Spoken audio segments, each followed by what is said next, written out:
Ladies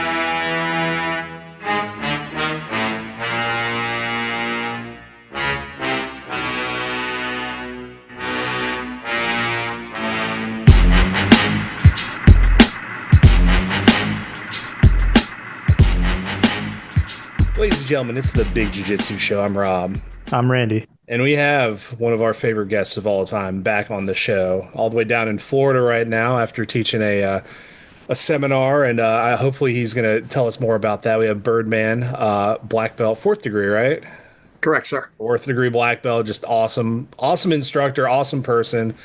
Always have an entertaining time when you're on the show and even when we're not on the show. So hey, thanks for coming on, man. I appreciate it. Anytime, brother. Anytime. Always fun to be here. Yeah, we were just talking about how it's been a couple years since, we've had you on the show. So if you could just remind everybody kind of your background, where you came from, how you got started, like that'd be From cool. New York City. Started training. We'll train with Hensel Gracie since 1999. I'm a fourth degree black belt. Trained in Rio for a long time under Carlos Gracie Jr., Marcio Feitosa. And those guys are at Gracie Baja, Espacio Vital. That's the old spot, Espacio Vital, not the new spot. Yeah, I met you through the Origin camps up in Maine, you and Tank, Yep. Jimmy Hoffa. My Island. Dude, I still crack up when you call him that. I think it's probably one of the best nicknames I've heard anybody ever get. Oh, My Island? Or no, Jimmy Hoffa. Jimmy Hoffa. James Hoffman. Come on, that's the Jimmy Hoffa right there. Yeah, so. But that's a very condensed version of like a really awesome like Brazilian Jiu-Jitsu career right there. But Yeah, a lot of training, a lot of people. Of course, like we were just talking off air about the Ginastica Natural. I met Alvaro Romano, the creator of Ginastica Natural, I think either 2000 or 2001. Since then, we've become close friends. I'm a certified instructor in front of him, or under him. And he has really kind of inspired not only a lifestyle, but a way of jiu-jitsu for me. I took a lot more out of that than probably either one of us expected. I've taken so much of that, especially in the past like 8 years. I have really, put that to work for me. nice. And so for I know some of our viewers are not very familiar with Ginastica Natural. Could you explain that a little bit as well, too, please? It's a body movement and mobility course developed by a jiu-jitsu black belt. Alvaro just got his coral belt like 2 weeks ago. And so it's a jiu-jitsu, not a jiu-jitsu specific, but a very Brazilian jiu-jitsu inspired workout. And it's great for everybody. I mean, you can play pickleball, golf, hike, run, whatever, and we can find a way that Ginastica will help you. And one of the big things you get out of it is hip flexors, right? I mean, you go to the gym to work out. What machine strengthens or mobilizes your hip flexors? Which machine? I think there's like one, but nobody ever uses it because I don't know. I don't think there's any that really you can use on a regular basis to truly help your hip flexors. Ginastica does that. It's like yoga that's had a bad day almost, with a bad attitude. And it's a dynamic workout. So you're warming up, stretching and strengthening and elongating muscles. You're working on your, the strengthening around the joints in general. And it's kept me on the mats all these years. I swear by it. I work every day on it. And it's almost become one with my jiu-jitsu in a way. The way I move jiu-jitsu is very different, as you saw. Very different than a conventional person would do it, just because I am using the Ginastica movements within the jiu-jitsu. That way, when I train Ginastica, I'm getting jiu-jitsu reps. And when I train jiu-jitsu, I'm getting Ginastica reps. So it's just building up a kind of better version of me physically on the mats. Nice. And so, if that makes sense. it does. I mean, like, I'm kind of cheating as one, I've gotten to take some Ginastica Natural from you already. So but it is movement stuff that I've actually like tried to still do quite a bit. You know, I've got the mats out in the garage, so I'll make sure that, you know, Yeah. one of the big things I've found as a bigger dude doing jujitsu is that one, the flexibility of big guys in jujitsu is a rare thing, and two, like Yes. hip flexors and like hip strength and stability, like it's almost like, you know, I don't want to turn into like one of my old dogs where, you know, like I get was a hip Yeah. dysplasia because I'm Like an not. old German Shepherd hobbling around the room. Yeah, I'm really trying to like avoid that. So like Yeah. anything that's going to keep me from turning into like where I constantly walk in like a grappling stance where I'm Yeah. shuffling, that I, you know, get down on the like it takes me a while to get down on the ground and get up on the ground. That's like Yeah. Well, I something I'm mean, really trying to we avoid. can boil this down to really simple forms. Most people don't get up and down from chairs properly. Most people don't climb stairs properly, right? And that's such a repetitive motion. So if you fall down into a chair with no bracing or support, and then you kind of old man yourself out of the chair, you know, spoon yourself kind of up out of the chair, how's that helping you? Right? Sitting in a Yeah. chair should be like doing a squat, a perfect squat, right? Getting up and down from the ground without the use of your hands, you know, is in some cultures, that's a sign of longevity of life. If you can continually get up and down from the floor without using your hands, it's a sign you're going to live longer. That's true. Like I know there's been studies about that as well, as far as like the getting up and down without your hands thing. That was kind of Yeah. partially like another reason why I wanted to make sure my hips were still good to go Yeah. for that, because you know it's I don't want to end up like doing all this stuff and then, you know, it's basically like, hey, this is like my body's like this house. It's like, yeah, this house was built back in '84, and then you like look at it and like, you know, the shutter is like falling off of it and like Yeah. the pillars are all fucked up looking. Well, you don't want to have to put all this information into your hard drive, right? Yeah. And then, you know, have the chassis, you know, or you put all this work into the engine, right? You're building up carburetors, camshaft, you're doing all headers, you're doing everything to make this engine, you know, just the fastest out there. And then, you know, your chassis cracks, right? Or bends or breaks. It's Yeah. because you didn't do the work on that part of the hot rod, right? You all the money went into the engine, nothing went into the suspension, nothing went into the tires or that. So that's unbalanced, right? You want a balanced build when you do things. And that's the mechanic in me coming out. That's what I get. No, seriously, I bring so much from other things back to jujitsu and vice versa. So building motorcycles and hot rods, you can't just dump all your money into the engine, right? Yeah. That you're just going to be looking at it. You're going to put the engine in your living room when the rest of the car falls apart and just stare at it. It's going to do nothing for you. So you're putting all this information into your mind. You're trying to eat better, maybe. You're drinking more water, staying hydrated. But your hip flexors give out on you when you're 55 years old and you can't do it anymore. So all that time and money invested, where does that get you? No, Right? nowhere. And Yeah. on that, but it's a passion. You love it. But now you can't do it. That's the worst part. So you have to. I remember Carlos Gracie Jr. told me this when I was in Brazil. I said, "Hey, how come you don't have classes on Saturdays?" And he's like, "My man, why would you train on the weekends?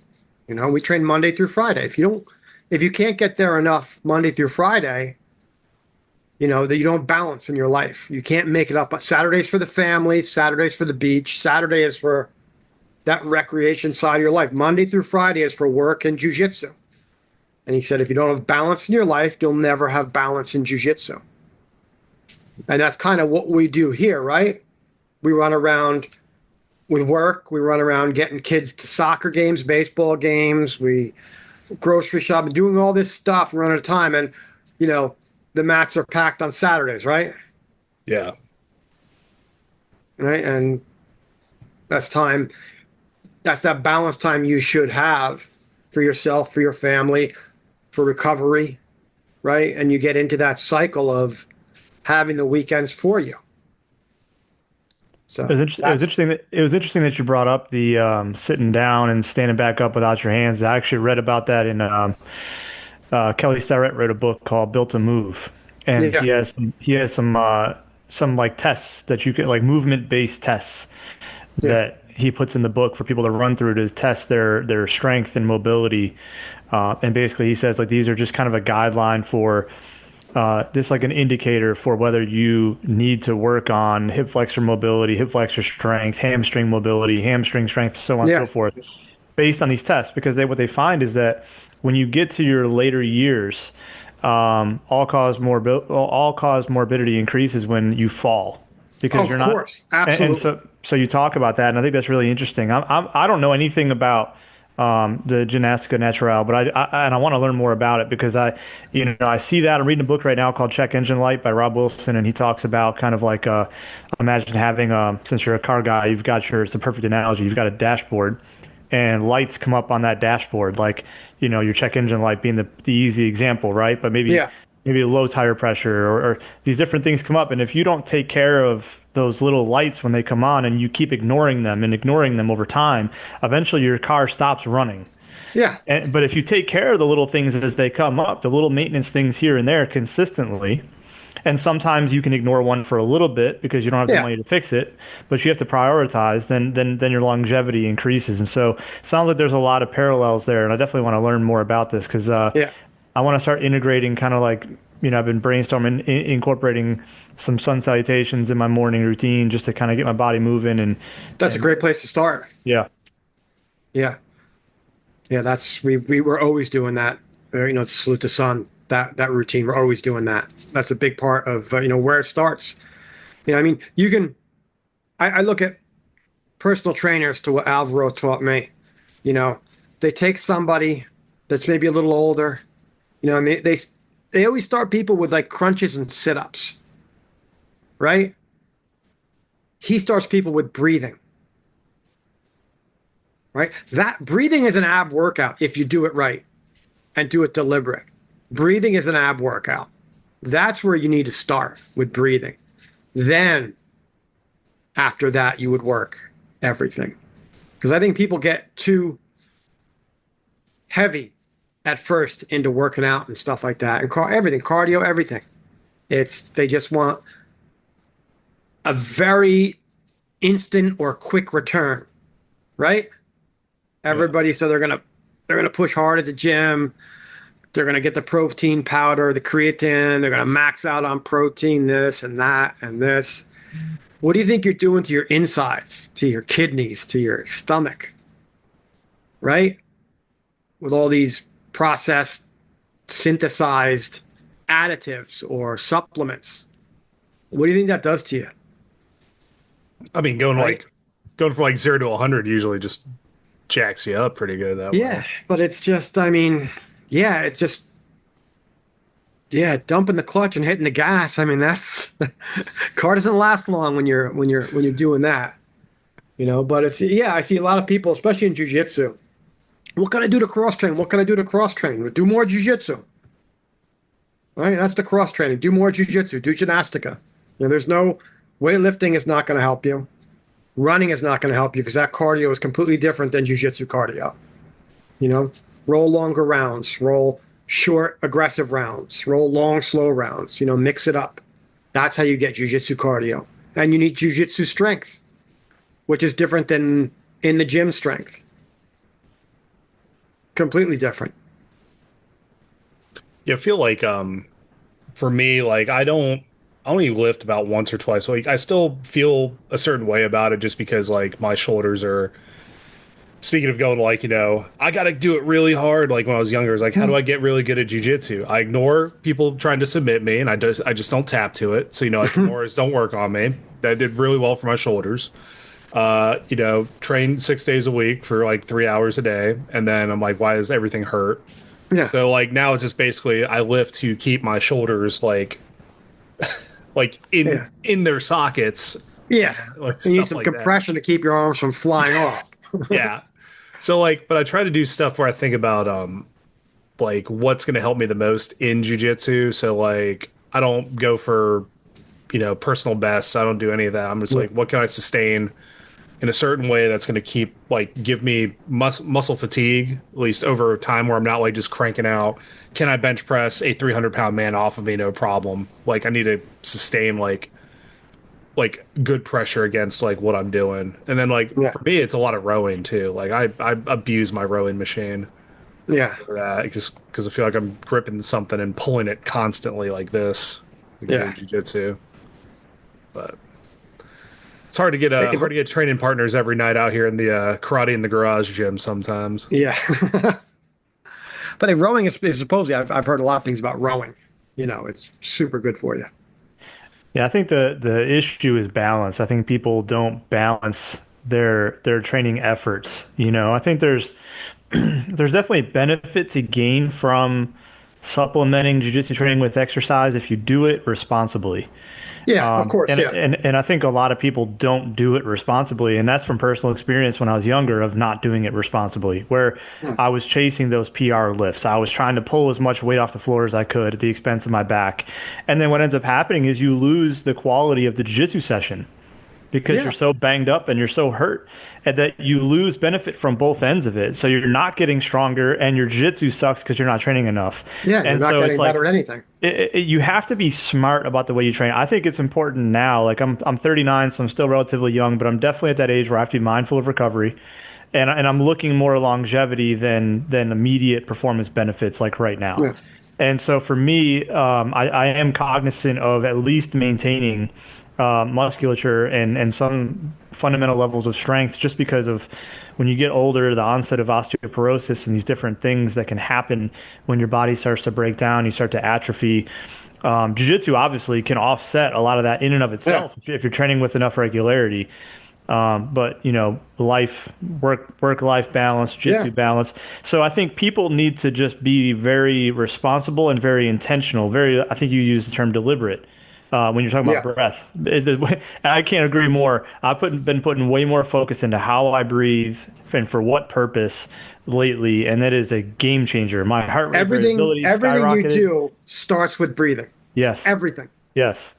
And it even goes into lifting. Like people Yes. don't even breathe right when they lift. They exhale and they tighten their abs down. And I'm like, Yeah. you're doing the opposite of what you need to do if you're trying to lift heavy.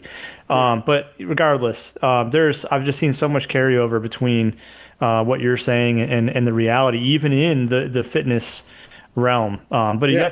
you have to know your priority. Are you a jiu-jitsu person who lifts a supplement, or are you a lifter who does jiu-jitsu on the side as a hobbyist? Like, Yeah. and that's going to shape how you train. So. Yeah. But I mean, anybody who wants to take jujitsu seriously for a long time, they want a lifelong pursuit of jujitsu. Yeah, you have to be, we all abused our bodies when we were younger doing everything. I jumped BMX bikes for years. Almost died from that. So, I mean, I have most of my injuries are from that. I carry them into jujitsu, which is not helpful. But you have to just be, now I'm doing so much better at keeping my body kind of where it needs to be. I'm 58 years old. So how big is Rob? How big is Jonathan? Oh, he's probably gonna kill me if I actually give it that extra. He's probably like 290, 300, somewhere in there. He's like what, 6'3", 6'2"? Yeah, he's a big dude. He's not like Big short and dude. squat. He's got like He's a biggin. he's got like -5% body fat. It's like he's like an action figure. That's my main rolling partner. I'm 145 Oh, that pounds. Jonathan. Oh, I'm sorry. I was thinking of Jimmy Hoffa. No, that guy. Jimmy Hoffa. Oh, that guy is made of muscles and nothing He is, else. right? He's like a Yeah. statue. He's Yes. probably, I think, 2 1/4. Yeah, that He's seems lean, about but right. he's big. He's like 6'1" or 6'2", 225, and just a big dude and a black belt, a no slouch black belt. That's my main training partner. I'm 145 pounds and 58 years old. And that's, I think, totally the Ginastica that keeps me in the game.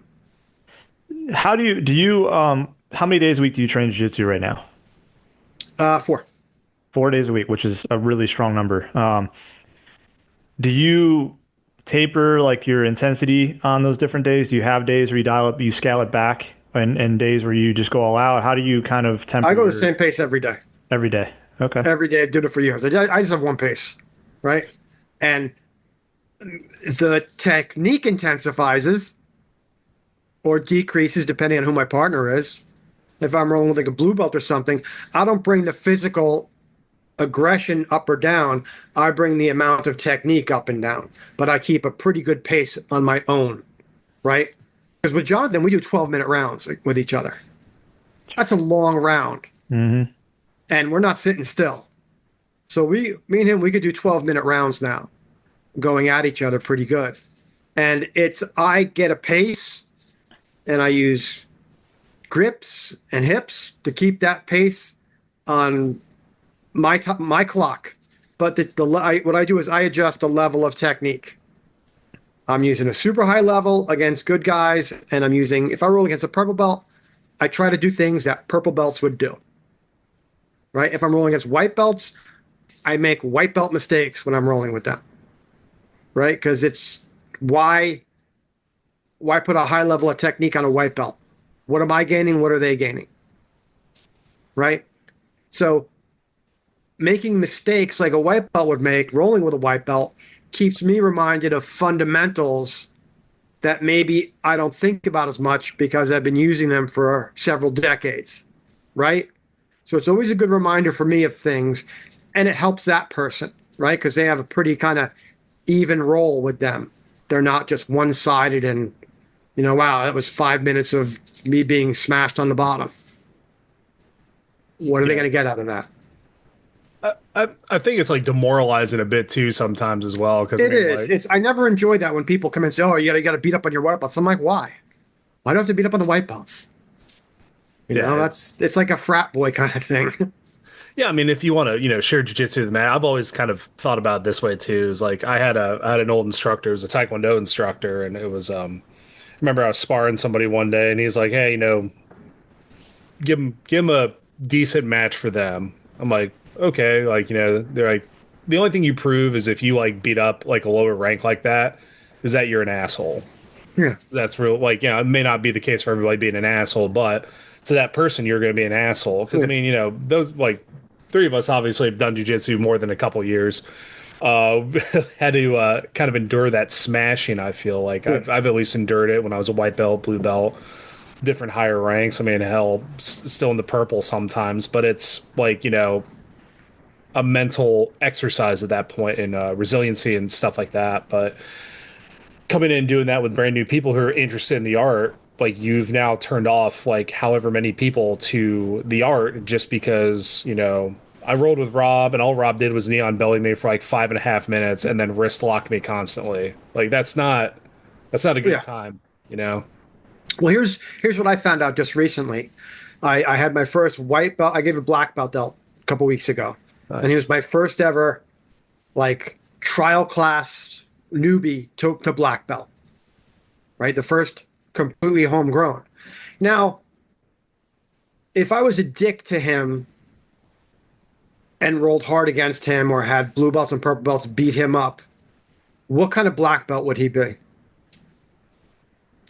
Probably be this like the what you're trying to avoid is the like now I have to Yeah, have the white belts get smashed by everybody. yeah, that's just perpetuating the cycle. But he's a great guy and a great teacher, and I think that's because he didn't have to go through that kind of hazing from another school, right? Yeah. So, phenomenal teacher, great guy, unbelievable on the mats. You couldn't be prouder of this guy. But I think a lot of it has to do with the environment that he saw from white belt to black belt. Because if you just get whooped up and hurt and, you know, all that nonsense that happens and the hack moves and all that crap that you see at some gyms, that's all you know. That's all you're going to give. That's all you're going to show, right? Right. Yeah. So, how does that perpetuate good jujitsu? I How does it perpetuate good sportsmanship? And how does it, just build good people? like that's something I've kind of, I've had a few conversations with my instructor about it because, we're talking about opening gyms and stuff like that. I was like, the culture is like a huge thing. And I feel like not everybody, but there are some prime examples of like good places to go train, but like the culture is bad just because it is like like you said, like frat boy mentality or like a gang. Like, well, you can have like a gang, but not like you get beat up until you're no longer a prospect. But Yeah. I mean, it's different. I feel like it's different just because it's like now there's a lot of families interested in it. So like we have guys on base and gals on base bringing their kids to it. Yeah. So like, what type of environment? Like, you want to see your dad go get beat up by like 20 different people, or see your mom just get crushed for 30 Yeah. minutes straight? Like, what does that teach the kid then on top of it too? Yeah. I can't stand the bully shit in jiu-jitsu. It drives me crazy. Yeah. And I went through that early on because I'm a small guy, and I went through that early on in the first gym I trained at. Not that they were mean, but it was just the culture. There was a lot of Yeah. smashing, a lot of, That's all they you know. know, and so I try to do the opposite now. And I think, TFTC, we've got a pretty good reputation of being a positive environment, people to come in brand spanking new. We've got people that compete that train there. We've got people that are just there for fun Yeah. and everything in between, but everybody gets good roles. And I think it's, Yeah. I can't stand that nonsense. We have, Yeah. I I won't mean, drop, you I got to go won't, to work the next morning, right? yeah, yeah, Who there at the yeah, gym doesn't ask around? Who there doesn't have to go to work the next morning? yeah. Right? Everybody has to go to work. You want to go with a black eye, a limp, your arm in a sling? No. Well, Nobody wants to be. what does it prove if the coach beats the snot out of his students anyway? Like that, There's no the expect, scoreboard. I mean, like, and yeah, it's just nonsense. And then there's the people who don't tap. mm-hmm. You Yep. know, that tough, the up and coming tough guy Yeah. who wants to, blow out his shoulder on a random Tuesday night just to prove that he's the king of the mats. Mm-hmm. Right? Yeah, now you're out for 6 months. Congratulations. Yeah. And Mm-hmm. those things too, like, that's what I was joking about earlier. Like, the me ignoring Kimuras was not a joke, because I remember one of the last PT tests I did in the army. Like, guys never graded me before, so you get down, you get ready to do push-ups. He's like, ready, set, go, and you're clack, clack, clack. You just hear my shoulder. He's like, what is that? I'm like, oh, it's my shoulder. Yeah. Like, There's a from bone what? floating around in there somewhere. But that's from, like, you know what, man? I'm probably the toughest white belt that's ever existed, so this Kimura means nothing to me. Then I wake Yeah. up and I'm like doing the RoboCop with like my arms stuck in one position. Yeah. Was it worth it? No, hell no. Right. At the time, I was like, yeah, he didn't get me. And then like now I'm just like I go to look Tapping something up. you're tapping the next morning. Oh, absolutely, yeah. Like, had that happen a couple times for like different things. I'm like, God, I'm good. Wake up the next morning, I'm like, should have. I didn't win that one. I won the battle, but not the war. Holy hell. Yeah. Yeah. But so with the balance of jiu-jitsu and stuff, which I thought was interesting, you talking about you know Saturdays off, because I'm actually kind of on board with that myself, just because of like looking at schedules and stuff. And as an instructor yourself, I feel like some places, like, the instructors absolutely kill themselves with their schedules, like 6 to 7 days a week, like that balance stuff too, because now you're just taking two things, your job and now something you love. Awesome, you put them together, but now you're turning that into something that could possibly hinder you in other balance or life balance stuff. Yeah. But like, do you think, obviously, like what we were talking about, but like, do you think more schools should try to do that, or like, have you seen kind of it Well, I work mean, for some people? Or? most schools are about this, right? Yeah, More classes, more students, more money. Right? That's it's accounting, right? yeah, It's not about the art anymore. Now I have classes Monday, Wednesday, and Friday at night, and we do a Sunday open mat. And then the first weekend of every month, I do a compacted like weekend. It's a Friday night, it's a Vale Tudo night, 2.5 hours, and it's mainly teaching you how to protect your head when you're rolling. So it's no gi, but it's where do you put your body so in case it is a street fight, you're not going to get punched while you're grappling. That's kind of the whole essence of it. Saturday is a deep dive 4-hour clinic of just fundamentals that no one's ever showed anybody. It's all this stuff, that I show that's all just such root fundamentals that people don't think about, they don't analyze, and a lot of people aren't even shown that in jiu-jitsu. And then Sunday is a 2-hour guard passing seminar. And that's the first weekend of every month. Nice. So it's all that information is really kind of dosed up that first weekend, and then the rest of the month we're working other techniques and elements of those fundamentals incorporated with that. And of course, with every technique, there's the coinciding Ginastica Natural drill that we use and work with. So it's a whole kind of big system. I like that. I mean, like, the self defense aspect on Fridays, especially since, I Yeah. feel we still don't do that a lot. Well, it's not self-defense. I don't believe in self-defense. You either know how to fight or you don't know how to fight. I mean, I'm But sorry. it's Let me just rephrase. it's like a valley tudo. It's like Yeah. some people use their grappling in a way that is not fist friendly or knee friendly, right? Like pure folk style freestyle wrestling or pure judo is very bad in a fight where you're throwing hands or have submissions, right? So everything has to be modified. So some people who like, run 50-50, or, like to foot lock from the bottom. Yeah, but if it's a real fight, you're just going to get punched in the face. Yeah. So if you're going to be a leg lock guy, you need to learn to hide your feet and hide your head. Right? Yeah. Because I think if it works for Valley Tudo, it'll work just as good, if not better, for Jiu-Jitsu. Yeah, makes sense. I mean, So that's the thing, is like just teaching people, okay, you can do all this stuff, but if you're in a dust up in the street, you can always get punched in the face or kicked somewhere. There's always something else in play. So you have to be mindful of that.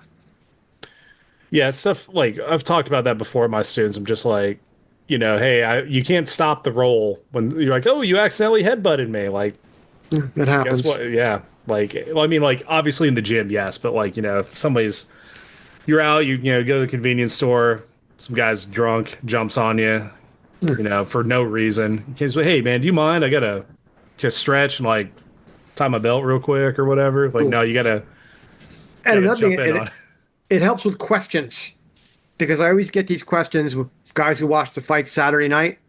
Yeah. Like, hey, why didn't this guy just do this or just do that? Why didn't he just, like go De La Hiva and knock him? It's like, well, if he goes De La Hiva, he's going to get punched in the face. You know, say that once they get a little jujitsu in their brain, they think, oh, why did they just use this? If we do this in class all the time, why doesn't he just do that? It's like, well, the other guy might punch him in the face. That's kind of like a leading reason not to do it. Yeah, I said it I think it was the last episode we talked about it. I'll sometimes it's not every week, it's just randomly. If I think about it, I'll bring one of my training guns or training knives and just slide it over to a group that's rolling. And it's much to the same point of what you're talking about. I don't specifically train self-defense. Yeah. But if you are very cognizant of controlling somebody's hands, just because you're doing jiu-jitsu and you want to control their hands or you're constantly grip fighting, it's going to be very difficult for them to retrieve a weapon just by default without you even thinking about it. And you should always be aware of where somebody's hands are when you're doing jiu-jitsu, because a lot of times those are the things that are going to help create opportunities for submissions and stuff like that.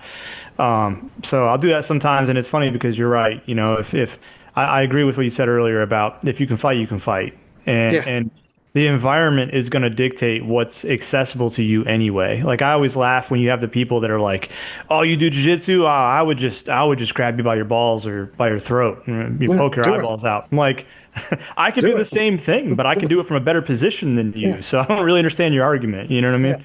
Do it. That's what I tell people. Do it. Do it. Yeah, yeah, go I'll give for you it. a fair one. Bring it. I do. Yeah. Those are the, so I do occasionally teach grappling at a different martial arts school. I'll keep it remain nameless, but there was always one guy who's like, what if like, I saw this guy, did hand to hand for the SEALs or whatever, and like, I put my thumb in your eye socket. I'm like, I'm taking your arm with me. That's really it. Like you're just Yeah. giving me an extended arm, thanks. But like I remember I think Boss Rudin said something like, yeah, if you do that and I have you in a rear naked choke, I'm just gonna break your neck. Oh, did you see that video with the woman? No, which It was like one? it was like this. A couple of people came from like Sweden or somewhere, and it Yeah. was a girl and two guys, or two girls and a guy, and they're at his class, and they're like just shaking their head. He's like, "What?" He's like, "This will never work." Like, what? He's like, that choke doesn't work. I've learned the defense. It can't do it. So he's like, oh, come. So he puts in the rear neck and he goes, if you poke me in the eye, I'll break your neck. She's like, Oh wait, shit. what? She was like, oh, like, no, no, no. And she just didn't want to do it then.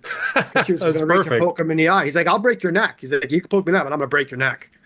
You know, I was Well, like, well, wait. maybe that's where the story came from when because he was talking Yeah. about in another YouTube video. He's just like, You oh, can see these it on defenses YouTube. didn't. The clips, if you dig for it, you'll find it. It's a small school he's doing. I think it's the Beverly Hills Jiu Jitsu Club. Oh And wow, well, that's a that was his throwback. school. Yeah, because I remember I think the first time I was it Genki Sudo was at a tournament there or something. I think that was like one of the first like jujitsu videos I saw, like downloaded from LimeWire back in the day because I was trying to find jujitsu stuff. Yeah, that was that West Side Jiu-Jitsu tournament. That's what it was. Thank you. I live in Yeah, Beverly Hills. It was something like that. I was like, holy shit, this stuff is awesome. that was Like, one I of my love favorite videos ever. Yeah, yeah, that's an awesome video. Well, and it's funny you talk about, people always bring that up, like, hey, oh, I learned this from a Navy SEAL, or I learned this from some badass dude in the military or something. And you look at the military, what are they all train? What are they all training in for their Yeah. combatives? What's It's the like a base? 1955 judo manual.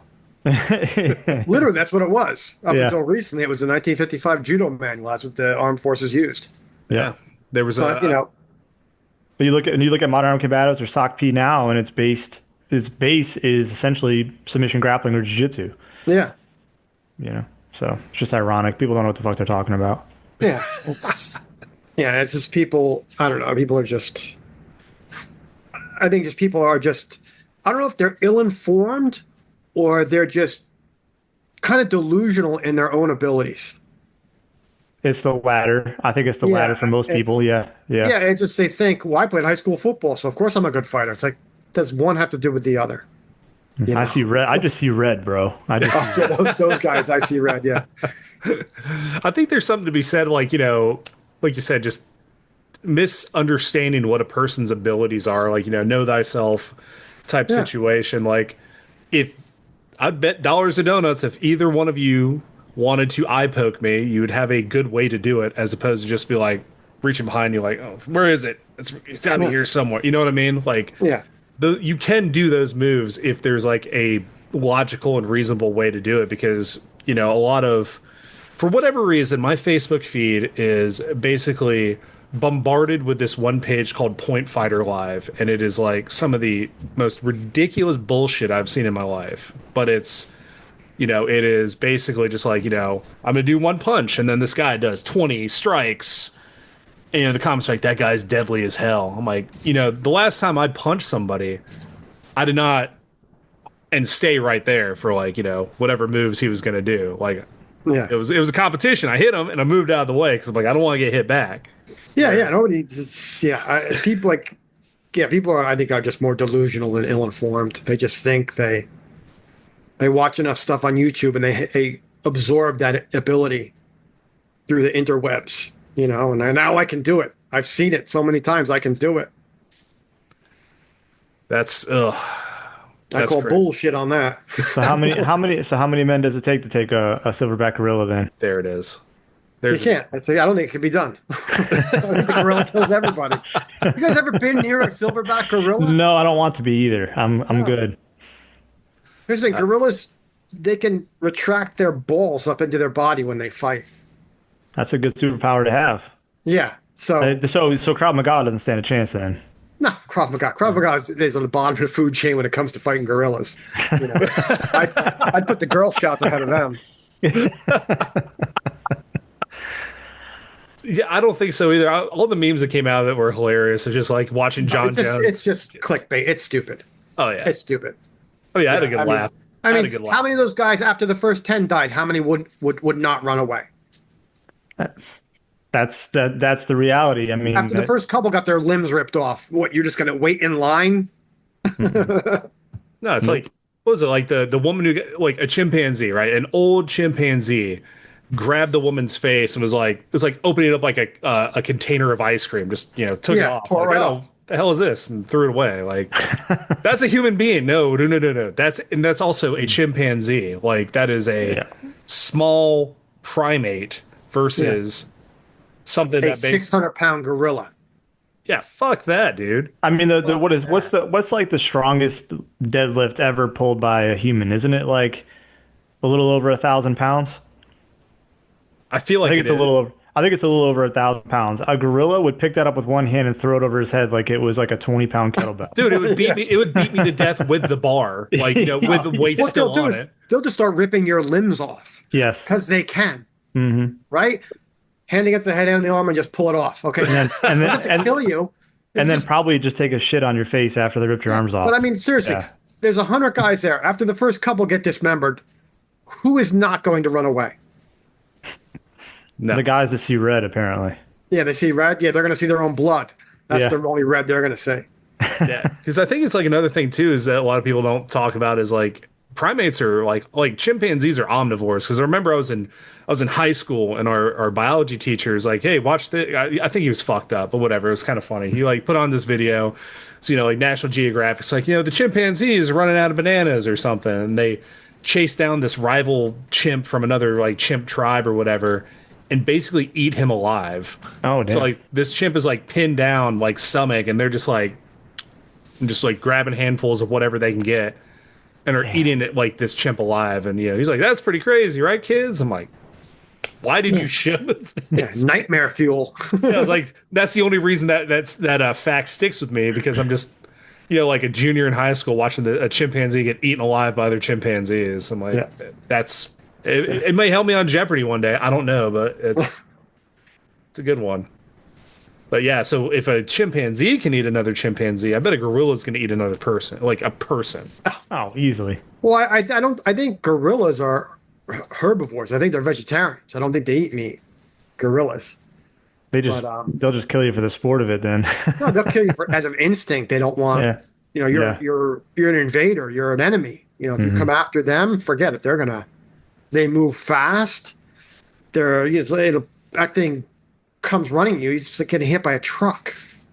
Well, it's like these people that go to these like safaris and they go out and take pictures of them like 10 feet away. Like, what are you thinking? I think it close that distance before you have a chance. Yeah, the worst no. is the bison in the parks. Yeah. People try to get yeah. selfies with them, and they get just run over. Nope. Yeah, we did. Or the people who die at the Grand Canyon, getting a selfie and they fall over the fence. Yeah. How many? Like 4 or 5 a year, I think it is. It's pretty impressive, actually. Like, have a little Yeah, it's spatial awareness of where, like, dude, it's the biggest drop in the U.S. or something. Well, Yeah. that chick. Let me that chick stand next just- to the biggest hole in the country and take a selfie and fall in. Well, that chick just fell into a volcano like a few days ago. She's still. Oh, really? Yeah, it's an active volcano. She's not in lava, so she's still down there. I don't know if she's still alive or not, but they were trying to get a rescue team down to her. But yeah, she was trying to take a selfie and fell into a volcano. So Shouldn't laugh at that, man. God dang. I mean, I You don't can't know. laugh at that. What can you laugh at? That's true. Let me see. I'm actually curious now because I don't want the listeners to be on the hook for this. Like, is she? I don't know if they found her or not. She's dead. Oh, no, there it is. I'm sure the gases and stuff that are down there would just Probably. like Yeah. suffocate you. And there has to be some serious heat down there. Yeah, it's like because it's all like just gross stuff. Like, there's nothing good in volcano. It's not like there's like aloe vera at the bottom of it. It's all There's no gelato. There's no gelato there. Gelato. That's down what here, you're up? not going to find. That's what you're not going to find in that hole. Yep. Found nothing but methane and lava. No That Dairy sucks. Queen blizzards at the bottom of that hole. No, nothing.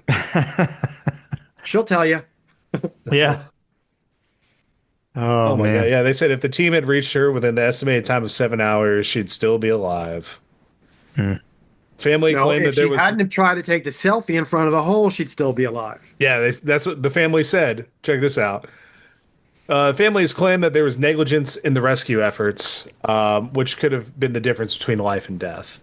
No, falling in a fucking volcano is the difference between life and death. Call me crazy, but I feel truly Yeah. that's the deciding factor on Yeah. whether or not you're going to survive a volcano or not. Well, it's like when those guys go in the cage underwater to view the sharks, and the shark gets in there. You know what I mean? Yeah. You You're don't mess like- with sharks. And then they want to sue the company, like, oh, their cage wasn't secure. I'm like, you're underwater taking pictures of a damn shark, and you're like throwing meat in there to attract them. What do you? You're basically like a worm on a hook. Yeah, yeah, yeah. Yeah, the shark did shark things. I'm so mad at you guys. Why the shark Yeah. ate something? That's crazy. How could it ever do that? The gorilla Yeah. ripped 20 of my friends' arms off as we tried to fight it. Like, Yeah. The Yeah, video they put out a video like a reenact not a reenact because it never happened, but like a uh, virtual enactment of what it would look like these 100 men versus a gorilla, and I could not stop laughing, man. There were just people and bodies flying everywhere. yeah, it's just I don't know. People just make stuff up to make stuff up, and I don't know. Do you think I'm Gordon sure Ryan could take somebody a got rich gorilla? over that. What's that? You think Gordon Ryan could take a gorilla? No. That's the next instructional. He's more $100. than welcome to try, I'm sure, but it's Yeah. yeah. Yeah, and that's a creature you don't want to tangle with. I put my arm like so on the gorilla, and yeah. Yeah. No, I'm not here to fuck with nature. I've seen enough nature fuck with people. I don't need to be fucking with Especially them. sharks, man. Don't mess with nothing you can't armbar. Amen to that. That's solid advice right there. I think you That's should make right. that a shirt. Don't mess with nothing that you can't armbar. That'd be a good one. Another Birdman shirt. Hell yeah. It's coming. Good. TM yeah. trademarked. Good. Well, that is one hell of a subject to end the podcast on. So, but I do have a few announcements if you don't mind. yeah, no, please, yeah, we're gonna let you like Okay, run with so that we stuff talked a too, lot dude. about the gymnastic and the training. I have an online portal coming out within the next month, I think, which is online instruction and interaction about Ginastica Natural and Brazilian Jiu Jitsu. So I'm putting a lot of my instructional stuff out there, a lot of the techniques I do, the coordinating gymnastica, and just Ginastica Natural for people who don't even train Jiu Jitsu. So I have a two-sided port. One room is Ginastica, one is Jiu Jitsu, and it's going to be all online training and interactions with me on the site. Nice. So if people want to check in through Instagram, Birdman's Wash and Fold, I'll be posting it on there. Good deal. Yeah, I'll put some links in the description as well. So Yeah. you can so I can make sure that it's linked within the episode. So when people download, they can get to your Instagram. But as usual, man, these conversations are awesome. Yeah. They're so good, man. But thank you for coming on, man. I do. Anytime, brother, anytime. And I do seriously do want to come down there. I already told you bring the wife, and you like she can go sit on the beach, or maybe I'll sneak a gi in the bag with her. Yeah, yeah, yeah.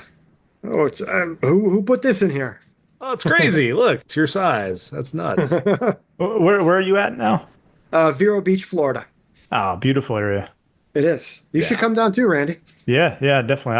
I love going down to Florida, so I will definitely make a trip down there. Yeah, we like I said that. So it's the clinics I do are the first weekend of every month, and that's open to the public. Just if people want to DM me on Instagram, I have different price packages for the different days of training that we have there, and you can learn a lot of jujitsu in a couple days. A lot of jujitsu. Yeah, I will vouch for that because I know I got to do a couple sessions with you last time I was down there, and like my top half guard game has gotten even more annoying since you showed me a little bit of modification to it. So it is like that alone well worth the Yeah. just come and do class is amazing. It's like people that are coming in higher belts that their minds are getting blown from just simple fundamentals that we talk about that they can instantly implement into their games. So anybody listening, hit me up. It's the first weekend of every month. And yeah, we're making games better all the time. Heck yeah. Well, Birdman, once again, thank you so much. And I had a heck of a Anytime, time. brother. Anytime. Good talking to you, Randy. Good seeing you again. You too. You too. All right. And ladies and gentlemen, this has been another episode of the Big Jiu-Jitsu Show. I'm Rob. I'm Randy. We'll catch I'm you guys Birdman. next. Hey, Birdman. We'll catch you guys next time.